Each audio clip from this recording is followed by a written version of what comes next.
Back to school na nga si Athena mga mamis, kaya naman napakaaga ko magising para mag-asikaso ng mga gamit niya.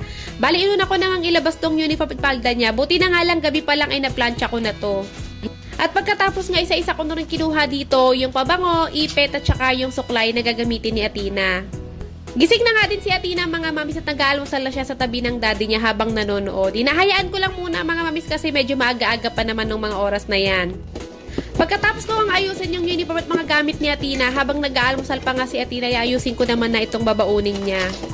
Bali, ang babaunin nga lang ngayong araw ni Athena mga mamis ay sandwich lang. Gabi pa lang talaga ay napag-usapan na namin to. Tinanong ko na siya kung ano yung gusto niyang baunin, kung kanin ba o sandwich. Sabi niya isang sandwich lang daw.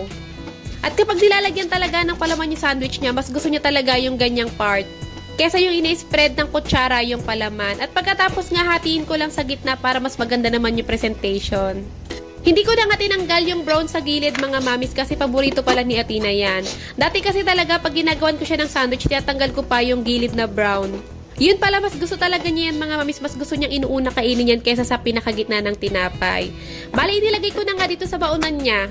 At pagkatapos nga naglagay lang din pala ako ng isang nilagang itlog. Alam niyo naman si Athena, favorite niya talaga ang itlog. Bali, ang sunod ko ang ginawa mga mamis, nilagyan ko ng tubig yung isang baunan niya. At pagkatapos nagtimpla naman ako dito ng Milo. Wala pa talagang pasukan mga mamis, ay request na talaga ni Athena na gusto niya magbaon siya ng Milo sa school.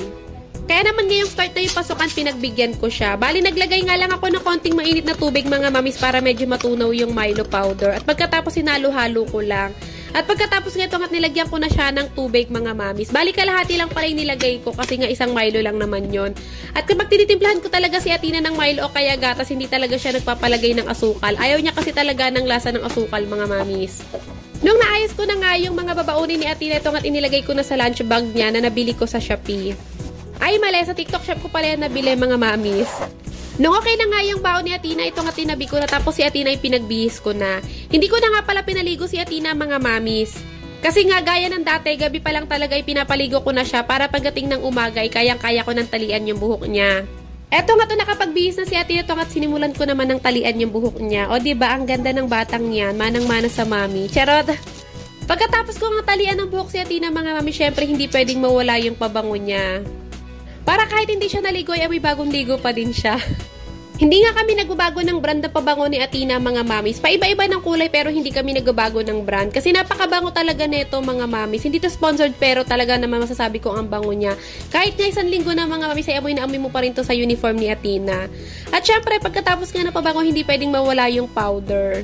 Nung nakaraan taon pa nga tong powder ni Athena, feeling ko expired na to. Hindi, charot lang. At syempre pagkatapos nga ng powder, kailangan ipasuot ko na kay Athena yung napakaganda niyang relo.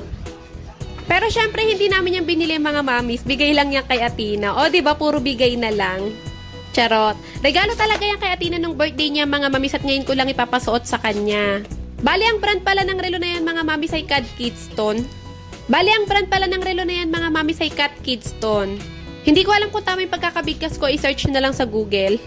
Nakakatuwa nga mga mamis kasi kahit hindi pa nakikita si Athena ng ibang mga friend ni Daddy, nagpapadala talaga ng regalo lagi kay Athena. Sana all. Muntikan ko pa nga makalimutan, hindi ko pala nalalagyan si Athena ng powder sa muka. At pagkatapos ko nga ayusan at asikasuhin si Athena, ay nasikaso niya na yung sarili niya. Sabi ko sa kanya siya na yung magmedyas at magsuot ng sapatos sa sarili niya dahil hindi ko na talaga kayang yumuko. Syempre pagdating naman sa part na yun, ay kayang-kaya na ni Athena yan mga mamis. Natutuwa nga ako sa nabili kong sapatos kay Athena sa TikTok shop kasi naman talagang bagay na bagay sa kanya. Nung nakapagsapatos na nga si Athena mga mamis, ay kailangan naman niya mag-face mask. Hindi pa rin pala talaga pwedeng mawala yan sa kanila mga mamis. At pagkatapos nga si Daddy na yung maghahatid sa kanya kasi alam niyo naman malaki na si Athena at hindi na kami kasya sa motor. Sa mga hindi pala nakakaalam, yung school pala ni Athena ay sa likod lang mismo na itong apartment na inupahan namin. O diba, sobrang lapit lang. Pero syempre ako na yung magsusundo mamaya kay Athena kasi nga si Daddy tulog na nun. Alam niyo naman ang trabaho ni Daddy pang gabi.